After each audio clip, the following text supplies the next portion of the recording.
We're really looking forward to the next section. We're joined by Azuraye Williams, and I'm really pleased that we've got a local connection. Big up the East Midlands, I would say. Azuraye, you're going to be talking about DEIB walks and providing support across the network. So I'm going to hand straight over to you. Go for it. Thank you. Good morning, everyone. I'm Azuraye Williams, and I am from the East Midlands, mainly based in Nottingham and Derby. And I work in a trust of 19 schools, and I am the DEIB lead along with my partner. And we've looked at how we can develop and devise DEIB across our schools for our children, for our staff, and across the trust. So, right on cue, Richard, thank you. So we're going to be looking at that today. So I'll tell you what we did, how we started, how we've developed that, and what we're looking at going forward. So how we started. We started because I wrote a letter to our CEO saying that we really needed to develop DEIB across our schools. As I said, we're a trust of 19 schools. And when we first did it, it was very much kind of sent out there to develop, to look at and to think about things going forward. So we asked each school to find a DEIB lead. We wanted them to think about every subject matter in their school, how it links, how they needed to be established, trained, supported, how they needed to think about things going forward, how to provide opportunities for the lead to engage with other leads, ensuring that the DEIB lead was involved in curriculum development, and also how they were going to develop and create an action plan for their school going forward. Then we moved on to looking at the review of their individual schools. So every school needed to think about their starting point. How were they going to review this? We looked at taking pupil voice and staff voice. We looked at audits of books, of curriculum, of the environment. We focused on how staff needed CPD and where, and tried to link it back to that diversity action plan. We looked at this and we thought 19 schools were doing it in a variety of ways, in a variety of things. But we also started to look at, okay, there are 19 schools, and one thing about our trust is that we really think about individuality of schools, and there isn't a one-size-fits-all for all schools. So how do we capture and ensure that schools are moving forward within their own context, within their own environment, for their own children, for their own staff? And that was quite an ask.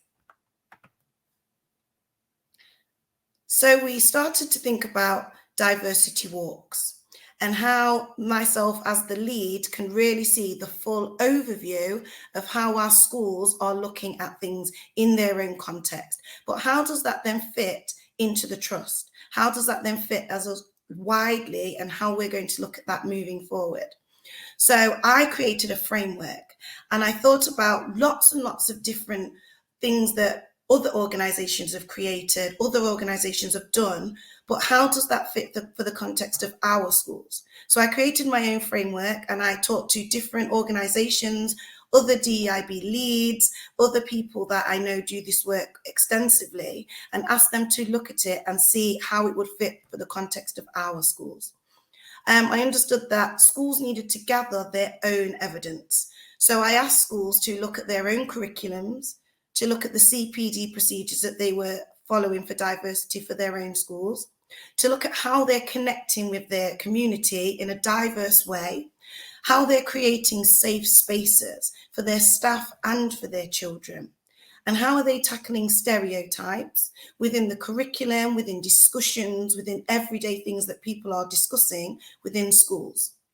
Then I went into every school and I did a school visit, and I looked at their evidence. We looked at their curriculum. We looked at their environment. I spoke to some children. We looked at pupil voice. And then from then I went away, and each school got their own individual feedback report for what was working well in their school and for their next steps. So this is a little snapshot of the review that I created. And it was very important that each school got to look at it within their own context. So we used 3 key headings, which was emerging, engaging, and embedding. So that emerging side was those schools that were just dipping into how they were going to deal with diversity in their schools. They understood what we were looking at as a trust, but they needed a bit more guidance on where they could go with it. They needed more guidance on that support, on that development. Staff confidence may have been low, which was a key thing around many schools that I hear across all work within diversity. Then we had that engaging side, and that was where the work was starting to engage more with the staff, with the children. You could see more of the impact around school. The children were talking about what they were learning, what they were understanding, their start process, how they were moving forward. And then we had that side of embedding. Now, the importance of the embedding is that present tense. You're always changing, you're always challenging. You may have a new context within your school. Schools are forever moving and growing and developing. So we needed all our schools to understand that we do not have an end point. There isn't an end goal, there isn't an end stop where we suddenly say, okay, the work's done, we are finished, this is completed. It's that ever-growing understanding that this work needs to be embedded and continued to be looked at throughout your whole curriculum, the context of your staff, your children. Staff come and go, which will bring new context for your school.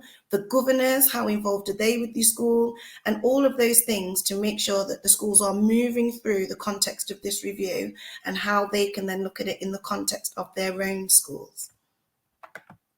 So a review, again, like I said, looking at the curriculum, how are they in the emerging stage, how are the schools in the engaging stage, and how are the schools in their embedding stage?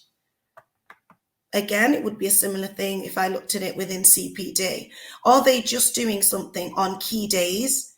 Are they really starting to embed their messages and their ethos throughout the whole school?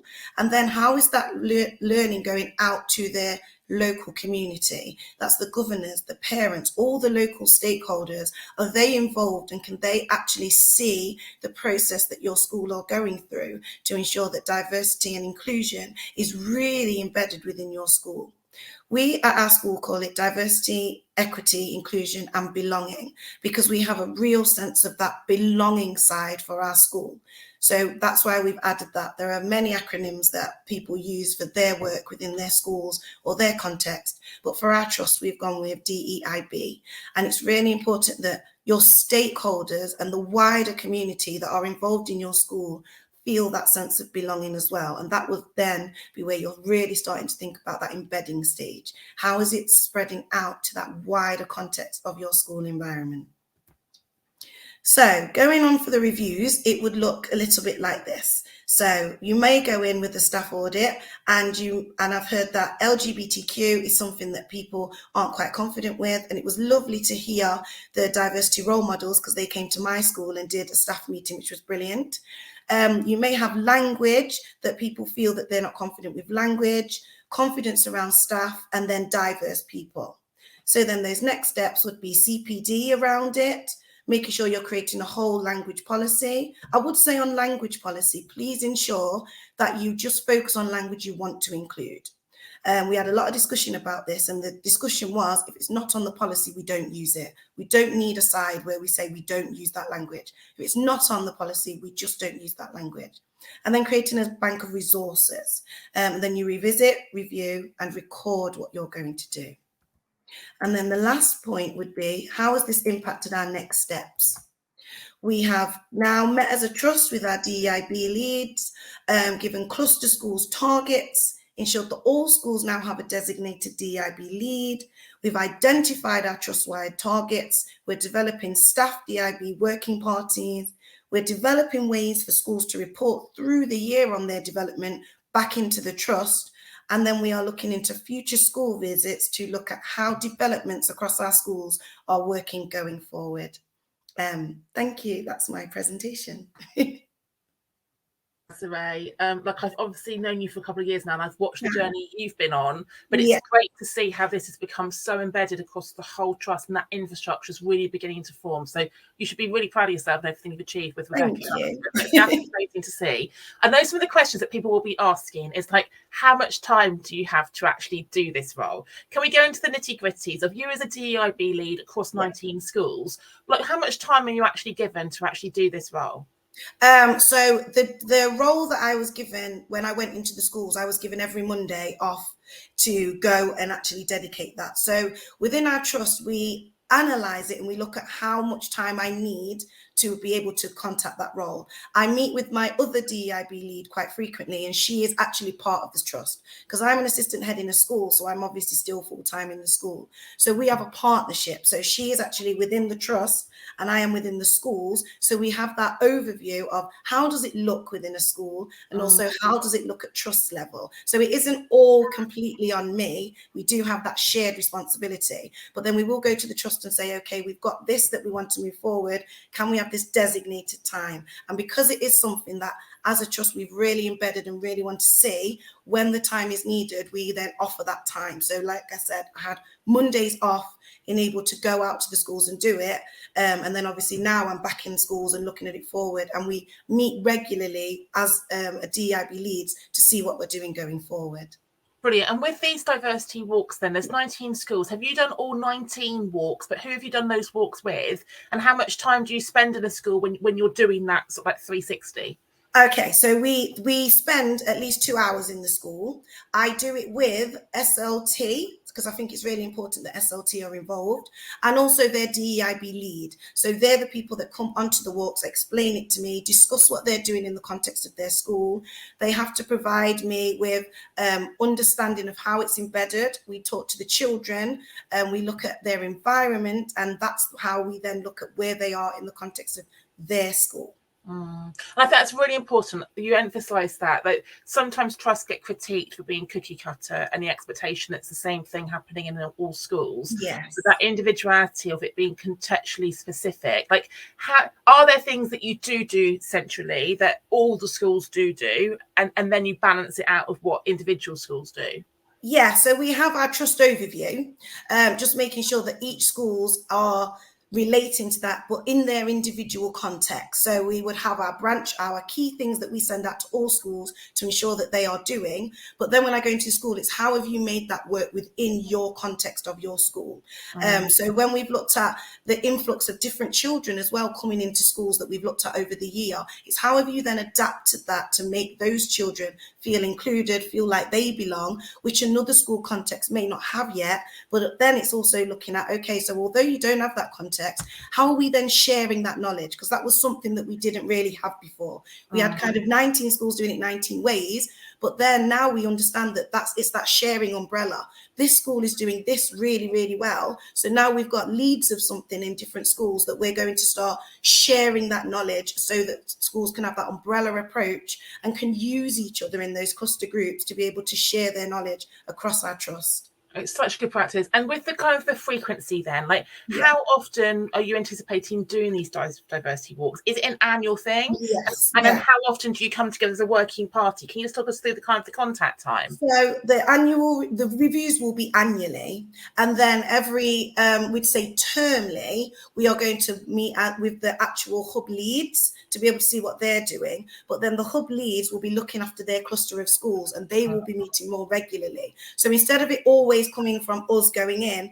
we're kind of now having that tiered approach so that regular work can be happening throughout those cluster of schools, but then we can come in and see those stages happening. And then schools also have reviews from the trust coming in, and they now need on their review forms, they're going to be reporting regularly on what they're doing within their review forms. So it's part of their annual school review as well. Brilliant. And my final question, because this comes up quite a lot, when a school or a trust is forming a DEIB working party or even appointing DEIB leads, how do you think about the representation and the diversity of that group of people?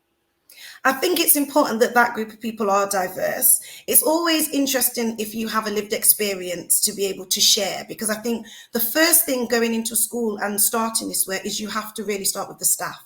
It's about gaining their confidence, getting them to understand how it's going to impact on the children, on the staff, understanding that development. So the first thing is that the diversity within the working party is really important, because you want all voices to be heard. You want all voices to be included. And it was really interesting hearing the person speak earlier about having that inclusivity of that working party and that voice. So yes, we do look at that diverse range, but it's also about that passion as well, that real understanding of how it's going to develop develop in your school, your context with your people. So it's kind of a mixture between the two. Yeah, brilliant. Azuraye, thank you so much for sharing your journey with us, and excited to see what happens in the next couple of years in your role and in your trust as well. So go and enjoy your Saturday, and thank you very much.